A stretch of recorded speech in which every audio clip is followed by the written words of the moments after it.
Hai, Assalamualaikum. Okey, hari ini saya dan kawan saya akan tunjukkan kepada korang semua beberapa laman web dan juga aplikasi yang berguna dalam pembelajaran. Antara kegunaannya adalah shop, kos online, latihan dan juga rujukan. Jom kami tunjukkan bagaimana cara hendak menggunakan kesemua aplikasi dan juga laman web ini.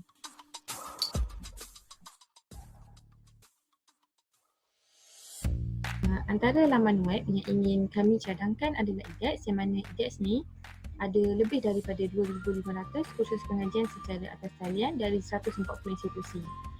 Contohnya dari Harvard University, Boston University dan sebagainya. Dan kalau anda lihat pada bahagian kursus, anda akan dapat lihat kursus-kursus yang ditawarkan dalam edX ni.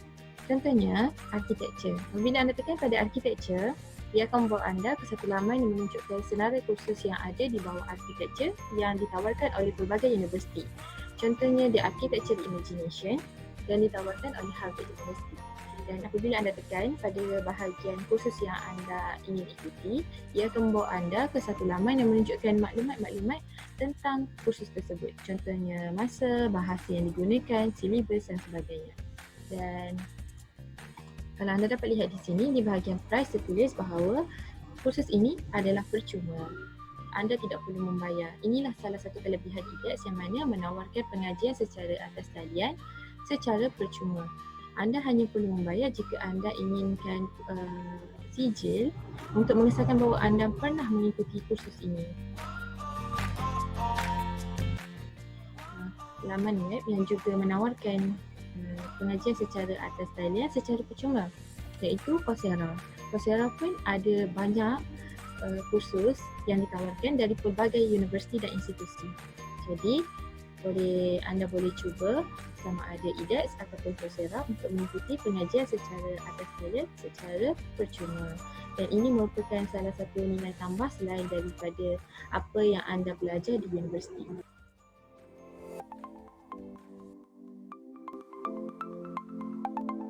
Okey, seterusnya kita bergerak ke bahagian latihan. Untuk latihan, anda boleh menggunakan Quizlet yang mana anda hanya perlu tekan pada butang search dan ia akan membawa anda ke subjek yang anda kehendaki. Tapi untuk pengetahuan anda, Quizlet ni adalah salah satu aplikasi berbayar. Jadi jika anda ingin mendapatkan set yang berada di bahagian premium, anda perlu membayar. Tapi jangan risau, anda boleh setkan filter pada bahagian free dan anda akan dapat mengakses set-set yang berada di bahagian free.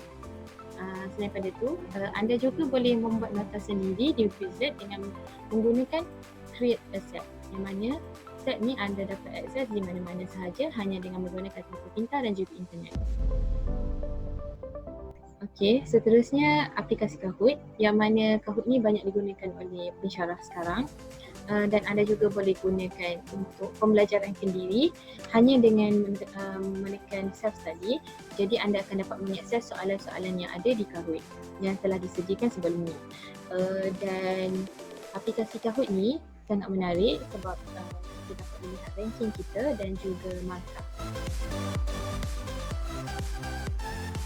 Seterusnya, Quizzes juga sama seperti Kahoot, yang mana kita sepatutnya memerlukan kod untuk memasuki game tersebut, tapi kita juga boleh mencari quiz tersebut hanya mungkin pada find a quiz dan anda akan dapat mengakses quiz yang ada yang telah disediakan sebelum ini. Dan kedua-dua Kahoot dan Quizzes ni adalah percuma dan anda boleh mengakses tanpa perlu bayar, dan juga anda boleh memuat turun Quizzes dan Kahoot di App Store.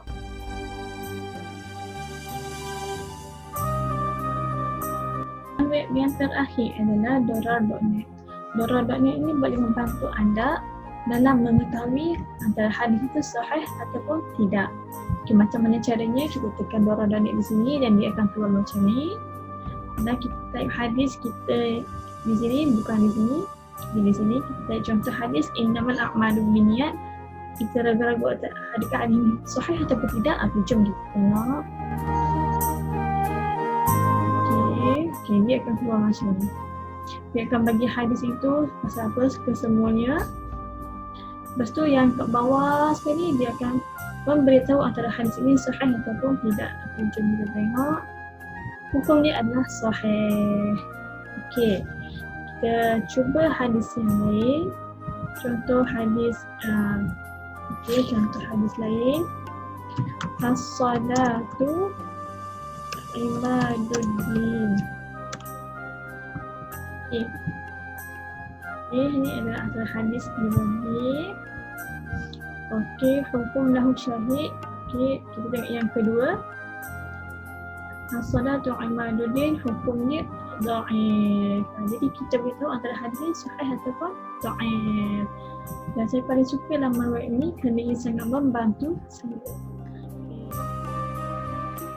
Aplikasi yang pertama adalah Al-Maktabah Asy-Syamilah.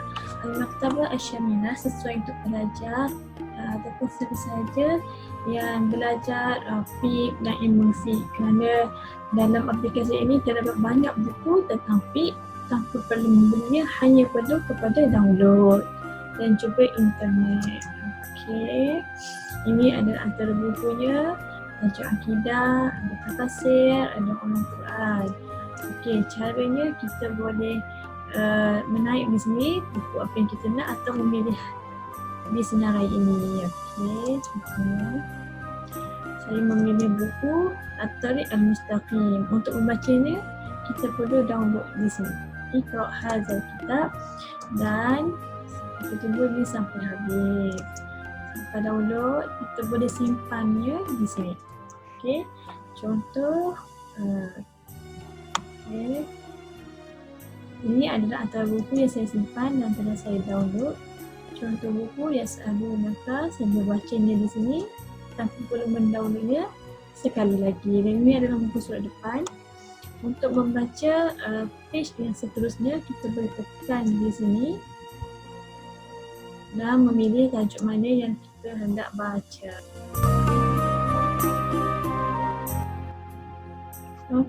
Yang seterusnya adalah aplikasi Al-Bahis Al-Qurani. Aplikasi ini sesuai bagi pelajar atau siapa sahaja yang ingin belajar bahasa Arab dan juga tajwid Al-Quran. Contohnya, dalam aplikasi ini terdapat tafsir, berbagai tafsir yang boleh kita lihat, dan juga lughah dia. Lepas tu ada i'rab Al-Quran dan cara qiraat, sebab nuzul, sebab-sebab turunnya, masalah mana yang kita nak baca, dan juga tajwid, cara bacaan, dan akhir sekali ada ma'ajim, mufradat dan kesemuanya. Aplikasi yang seterusnya adalah English Grammar. Ianya boleh digunakan secara offline. Aplikasi ini sangat sesuai untuk sesiapa sahaja yang ingin belajar bahasa Inggeris dan yang ingin mengingat semula peribahasa bahasa Inggeris. Dalam aplikasi ini terdapat dua level, iaitu beginner dan advanced. Untuk beginner mempunyai 16 tajuk dan setiap tajuk mempunyai test dan penerangan.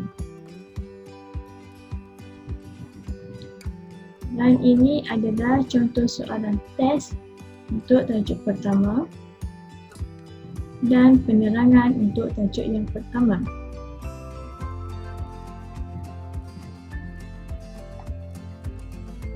Untuk all test pula, ianya menggabungkan kesemua topik dalam satu soalan. Dan untuk advance, ini juga mempunyai 16 tajuk dan setiapnya ada test dan penerangan. Dan berserta dengan all test.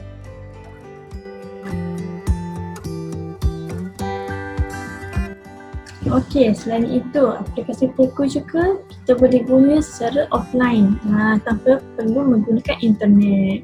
Aplikasi ini adalah kamus bahasa Cina, iaitu bahasa Inggeris ke bahasa Cina. Kita boleh mempraktiskan tulisan ataupun menulis bahasa Cina di sini. Lepas tu tekan dan dia akan keluar apa maksud perkataan yang kita tulis. Dan juga kita boleh tahu part-part yang ada dalam tulisan Cina. Dan kita boleh mencari maksud-maksud perkataan dalam bahasa Inggeris ke bahasa Cina dengan type di sini. Contoh family, ini dia akan keluar banyak Yang pertama adalah maksud yang umum. Yang seterusnya adalah berdasarkan kepada sejarah dan sebagainya. Jadi kita ambil yang umum dan kita juga boleh melihat contoh-contoh ayat yang diberi menggunakan bahasa Inggeris beserta bahasa Cina, dan juga kita boleh mendengar macam mana sebutannya.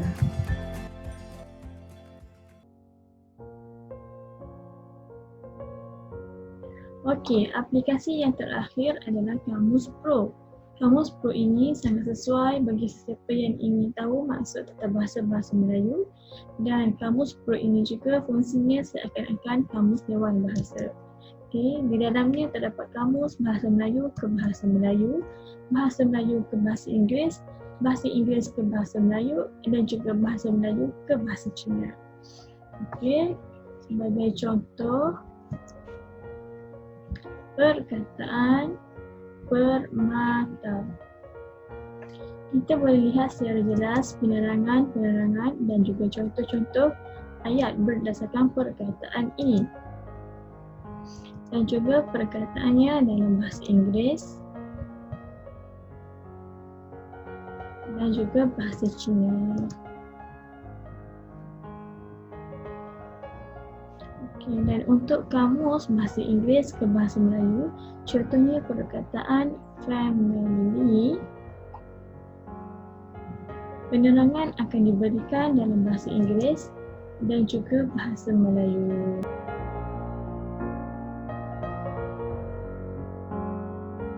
Okey, itu sahaja daripada kami untuk hari ini. Sebarang komen, boleh komen di bawah, dan kami berharap agar video ini memberi manfaat kepada anda semua.